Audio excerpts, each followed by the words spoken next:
咱们起售的最低配版本16G 存储，高配版本2T 存储，简化用户的选择成本。你信不信？按照这个配置来卖，明年业绩翻一番。当当了当，当啷当当当了当，当当了当，当当当当当当当了当，当了当当当当了当当当，当了当当了当当了当了当。嗨，大家好，我是南岩，欢迎来到科技美学的直播间啊！这个月里边啊，科技圈里面发生了很多的好人好事啊！不会话，咱们抓紧来表扬表扬。如果觉得主播说的好玩呢，可以把哈哈哈哈打在弹幕上。如果觉得说的瞎编，把圆周率后15位打在弹幕上。咱们下面开始。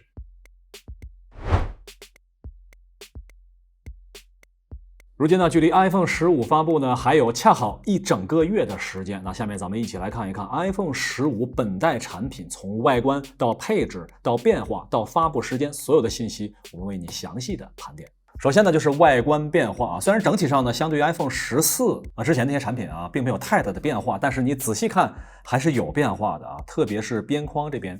首先呢，根据外面的消息呢，边框部分会从原本的 2.2 毫米，也就是这个，缩减为 1.5 毫米啊，一下子缩了整整0.7 毫米之多。可别小瞧 0.7 毫米啊，还不到1毫米啊，你可别忘了这是手机的方寸之间，你这么一对比起来，你会发现它还是很薄的。但是呢，你会发现边框这么窄，显得这个灵动岛更大了，是吧？就咋说呢？就之前说这个颜值不错啊，但是印堂发黑。现在呢，我变瘦了，感觉印堂更黑了。但是不管怎么说吧，总体来说啊，变窄的边框啊，变薄的边框肯定还是好事儿。来吧，同学们啊，给这个变化颜值满分100打一个分数吧。如果觉得这个还不够整体啊，咱们看一看整体的图片，大概啊就是这个样子。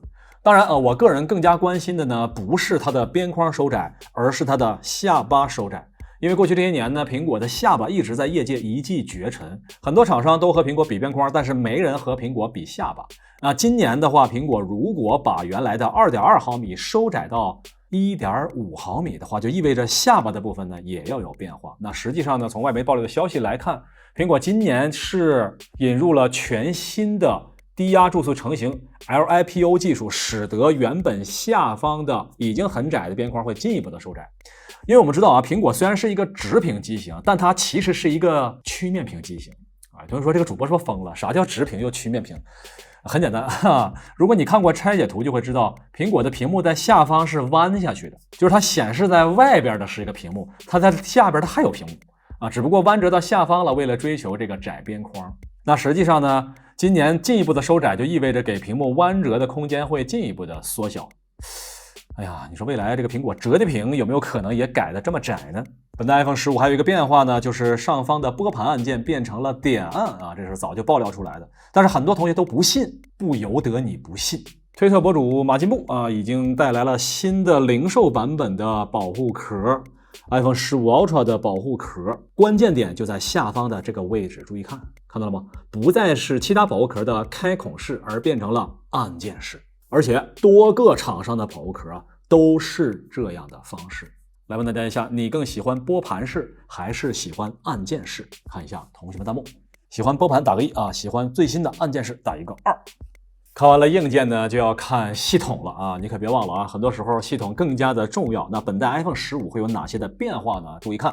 我们在打电话的时候啊，挂断电话在下方居中的位置，对吧？但是如果你更新到 iPhone 15之后，也就是 iOS 17之后，注意看，挂断电话就来到了右下角。怎么样？大家觉得哪一个方式你更喜欢啊？喜欢原来的打个1，喜欢 iPhone 15的方式打一个2。看一下同学们的弹幕，看一下弹幕啊，很多同学可能有喜欢左边的，也有喜欢右边的啊。我们要来分析一下它们的利弊。首先说一下左边这种方式，你会注意到它所有的按键区域呢集中在上方。那实际上呢，它在握持手机的时候就是推荐你这样握持。但是现在我们知道整个手机的这个尺寸是越来越大了。那么这个时候呢，我在上方挪，然后我挪到下边就有点费劲。我估计呢，苹果就是基于这方面的考虑，所以呢就将接口部分挪到了下方这个位置。那这样的话，我们的手指下边来摁的时候就的确更加方便一点，确实是如此啊，应该是基于这个考虑。所以我们看到它会把原来的按键的部分呢下边压缩到这个位置来啊，也就是取消到原来的加号的这个部分，压缩到这个位置来。隔壁左利手的同学表示啊，嫌我手指头短是不是？来问大家一下，你平常习惯用左手呢，还是习惯用右手呢？看一下同学弹幕啊，习惯用左手打个1啊，习惯用右手打一个2。那看起来库克他们习惯的是右手。有同学说啊，我是右撇子，但是我习惯用左手玩手机啊，这倒确实是很常见的一种情况。所以呢，我个人觉得苹果在推出这个功能的时候，恐怕真得考虑考虑这个。比如说呢，它可以把挂断按键啊挪到中间来，这样呢，不管我平常习惯用左手还是右手啊，就都问题不大了，对不对？接下来就是最重要的，苹果 iPhone 15这代产品哪天发布呢？要问 iPhone 15哪天发布，我们需要知道 iPhone 14是哪天发布的。它是在2022年的9月7号周三晚上发布。而今年啊，从外媒给出的最新消息显示啊，海外呢已经有多家运营商要求今年的9月13号员工不许请假。至于为啥，你猜？那么我们在汇总各方面的消息之后，认为呢，应该会在9月13号发布，在9月22号呢正式发售。所以呢，还没买手机的同学啊，你们可以规划一下这个时间啊，看看到时候那个钱攒不攒够。看一下同学弹幕啊，如果你马上要开学上学了啊，你是打算假期之内就把手机买了，还是打算开学之后等 iPhone 呢？现在就买打1啊，开学再说打2。看一下同学弹幕。外观部分看完啊，我们接下来要看外观以外的性能部分，其实才是更重要的。为什么这么说？因为呢，这个外观呢，很多时候呢不取决于手机本身，取决于手机壳，是吧？就是你1万块钱买个手机啊，带了个2块5的手机壳，是吧？你的颜值就等于那2块5的手机壳。所以呢，核心配置更重要。你人长得再好看，还不得看衣服吗？那首先，每年苹果正常更新的当然就是 A 系列处理器。今年 A17 仿生处理器呢，将会搭载6核 CPU 加6核 GPU 啊。我跟你说，这是个多大的升级啊！这是个巨大的升级，因为去年的 CPU 呢也是6核，对吧？没变化，但是去年的 GPU 是5核啊，所以今年就意味着它的显卡部分又增强了一点点，增强了多少呢？增强了20%，隔壁老黄都馋哭了。好，那除此之外呢，就是一个常规的 CPU 的频率升级啊，从原来的 3.46 赫兹升级到 3.7 赫兹，没了，是吧？就这些升级就可以了啊，就不容易了啊，就不容易了。但是除此之外的话呢，还有同学关心它的内存啊，这个我很容易理解啊，为什么呢？因为凡是咱们核心的数码玩家都知道啊，虽然苹果从来不强调自己的内存，但其实 iOS 系统对于内存的依赖度是非常重的。过去这些年的话，你会发现凡是大内存的机型，它的生命周期都会更长，而凡是小内存的 iPhone， 它的更新周期啊也会被 iOS 淘汰的时间会更短一点。所以本代的内存就很重要了啊。说明一下，上一代的 iPhone 内存是6G， 你猜本代 iPhone 15的内存是多大？大家可以打在弹幕上。这还用打吗？爆料人都已经写了，还是6G 吗？所以呢，你要冲着性能升级，那你就不用升级了，是吧？你等明年就可以了。今年大概率呢，就是最大的变化还是那个 Type-C 接口，是不是？好，那下面咱们就赶紧来看一看。首先呢，这是来自于神通广大的维修部门啊给出的最新爆料的信息。这是3款 iPhone 的 Type-C 接口的部分，注意看 Type-C 接口的部分。这是3个不同的主板啊，你可以看到形状是不一样的，但是接口是一样的啊，都是 Type-C 接口，甚至呢，连它相配套的双 C 口的数据线呢，都已经曝光出来了啊，这意味着相关的配件呢，已经进入产线进行生产。咱们盼望了多年的 Type-C 接口啊，终于一朝实现，还是让人相当感动的啊。但是有媒体表示，我们好像发现了一些问题，是什么问题呢？有媒体表示啊，这个尾插疑似加密，甚至有人提出了问题：怎么看待 iPhone 要通过 C 口加密来限制充电速度？还有同学表示啊，你这已经泄露了，是吧？基础版被阉割速率太恶心了！这不是这产品还没上市，评价都已经出来了。iPhone 采用 C 口加密，苹果意欲何为？为什么他们会这么说呢？他们是瞎编吗？那仔细看一下，好像还不是。为什么？因为在这个接口的上方有一个小小的芯片。那大概率呢，媒体是根据这个芯片啊，不太常见的芯片，说 iPhone 对 C 口有加密行为。来问大家一下，你觉得苹果会对 iPhone 的 C 口进行加密吗？觉得会打个1啊，觉得不会打一个2。看一下同学弹幕。放大来看啊，3款不同的型号，的确是 C 口啊，可不是 Lightning 接口。尺寸方面啊，分别是15、15 Plus 和15 Pro Max。针脚部分的话，放大可以看到采用的是标准的12针接口。之前我们看到媒体报道呢，有同学说，我们看到安卓阵营很多厂商采用的是9针的 Type-C 接口，苹果采用了12针的 Type-C 接口，是不是要加密了？这个我先辟个谣啊，就是标准接口它就是12针的 Type-C 接口，是吧？有些安卓阵营的厂商改成了9针，它那是缩水了，人家官方定义就是12针，是吧？苹果用这个12针并不能说明它就是加密了。目前存疑的呢，应该还是这个芯片。当然啊，这个如果加密，那又能炮制出1万篇新闻来啊。但是呢，从目前我们得到的信息来看，这应该是一个通用的芯片啊，主要是来控制电压，应该不是加密的芯片。就算加密呢，它也不一定在这儿加啊，它可以在其他地方来加密。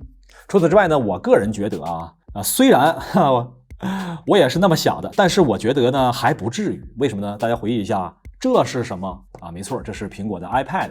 那这是什么？这是 iPad 上面的 Type-C 接口。我们在使用 Type-C 接口 iPad 这么多年以来，还没有发现它有什么限制所以呢，我个人觉得苹果还不至于为了一个 Type-C 接口是吧，搞得广大 iPhone 用户不开心到时候欢迎打脸反正1个月后呢就能验证。我估计苹果的 iPhone 15应该不会加密，苹果千万不要让我打脸，好吧？我看好你为什么我盼着它不加密这样的话呢，我出差就可以带1根线就行了，是吧？要不然我还得带2根不同的 Type-C 到街边的手机维修店里问老板老板问你是华为口还是苹果口拿出了自己的 iPhone 对着老板说我的苹果是华为口老板当时就懵了。好，有同学可能不太了解我在说什么确实就是我去买配件的一些路边的手机维修店里面，的确老板就会这么叫说你是苹果口还是华为口，确实有这种叫法不知道你们那边会怎么叫这个 Type-C 接口呢？大家可以打在弹幕上。硬件配置部分的 iPhone 还有一个重要点就是它的存储。过去这些年从 iPhone 1代开始 4G 存储、8G 存储、16G 存储、32G 存储一路走来那是涨得相当慢，是吧？哎呀，来问大家一下，你的手机的存储是多大容量？大家可以打在弹幕上。从最新海外爆料彭博社分析师表示呢，苹果今年可能会提高自己的售价，准确的来说要提升$200，也就是大约1500元左右的价格。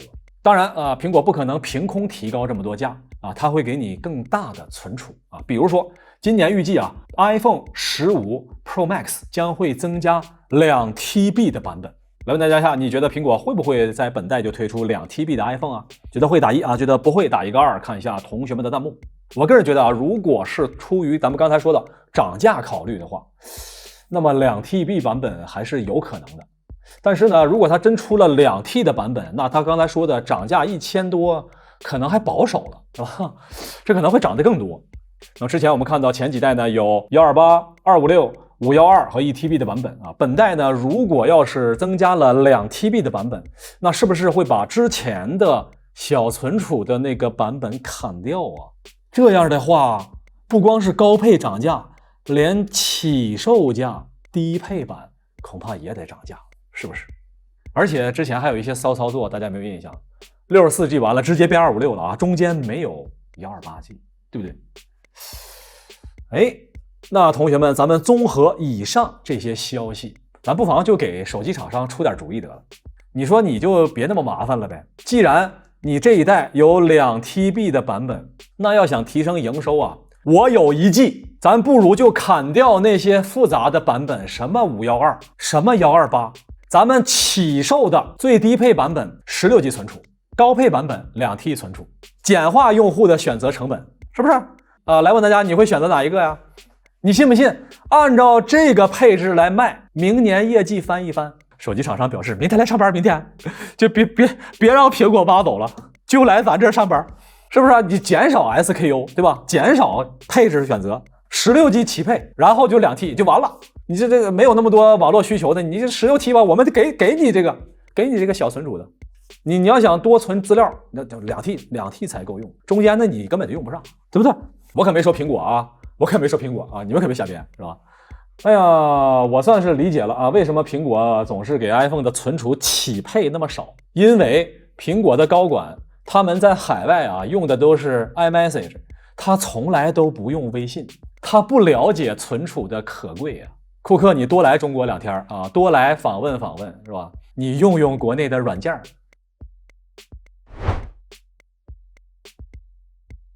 经常会有同学问到说，这个 iPhone 或者是 iOS 设备，它的生命周期是多长啊？本周的实际例子来了，最新的 iPhone 的升级包是 iOS 16.5.1，注意下一个升级包大概率呢就是 iOS 16.6，这是16代的 iOS 的最后一个细分版本，同时也是 iPhone X， 也就是 iPhone X、iPhone X 的最后一个版本。有同学可能会表示啊，这也太不像话了。iPhone X 啊 ，iPhone XS， 说这才几年呢，这不行了，不更新了，最后一个版本了。来回忆一下啊，你觉得 iPhone X 这一代产品已经上市几年了呢？看一下同学们弹幕。一代经典面世仿佛就在昨天。答案 ：iPhone X 这一代产品上市于2017年，8、9、10、11、12、13，已经上市6年的时间了，是吧？那也就是说呢，这一代的 iPhone 它的生命周期就是6年。你的手机有几个6年呢？不吹不黑啊，的确是一代经典啊。从这代产品开始呢，全球手机都疯了，是吧？所有家都开始做刘海屏，是吧？可以啊，可以，引领了几年的风潮。其实呢，时至今日啊，拿起这个 iPhone X 来说，或者是 iPhone XS 这一代产品来说，拿在手里面仍旧是觉得非常的舒适，圆润的机身，高亮的边框质感，玻璃背板，小巧的产品。6年后的今天，仍旧没有觉得它有多么的落伍，还是挺经典的一代产品。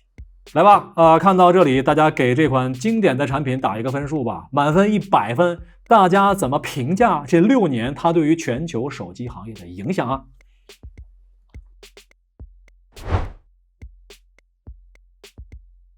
说起数码产品啊，大家都知道有一个叫早买早享受，晚买享折扣啊。原因呢，就是数码产品基本上就没什么保值的地方，是吧？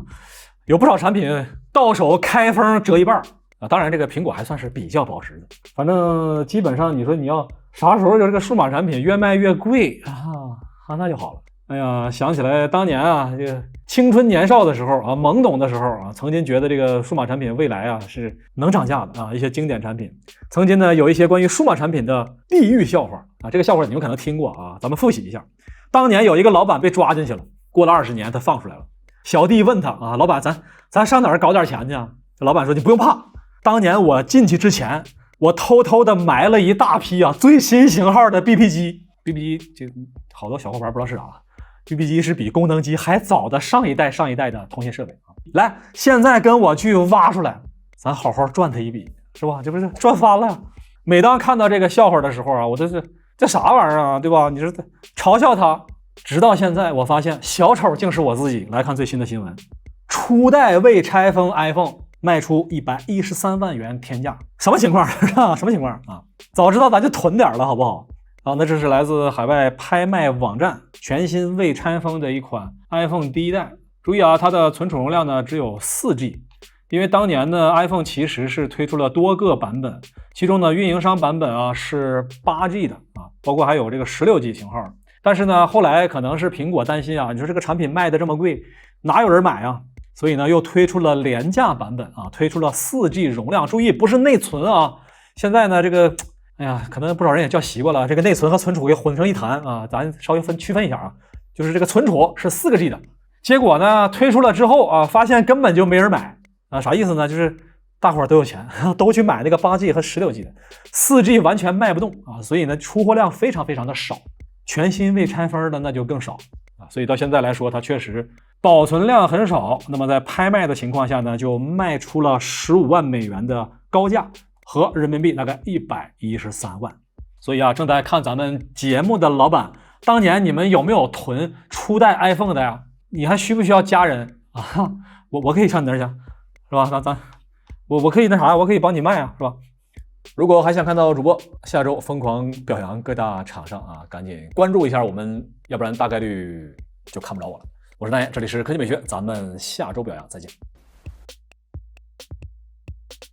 祝大家都有强壮的身体，多赚 money， 天天都能休息，每天还有花不完的法定货币。感谢大家的点赞。哎，这是谁掉的硬币啊？给大佬们磕头了。下周别忘了还来玩啊。又到了上电视时间，来看大家的评价。CDD 同学说啊，众所周知，你的 iPhone 只要不升级就能用不止4年，但是你要升级了，那就只能用4年。这个我真不好评价。你这是听谁说的？真能用4年吗？大家觉得 iPhone 能用几年呢？小编也很想知道，留言说说吧。最近爆料聊到侧边按键从原来的拨盘啊变成了点按，透露姓名的群众表示，有没有可能啊这个按键呢是致敬乔布斯时代的 Home 按键呢？哎，你这么一说，那是不是这个侧边按键还可以变成指纹识别？关于 iPhone 15的充电功率，路人表示，苹果经过10年研发，将充电功率升级到惊人的30瓦，怎么可能就1年提升10瓦呢？想要40瓦极速闪充，再等3年。来问大家，你觉得 iPhone 15的充电功率是多少呢？可以打在弹幕上。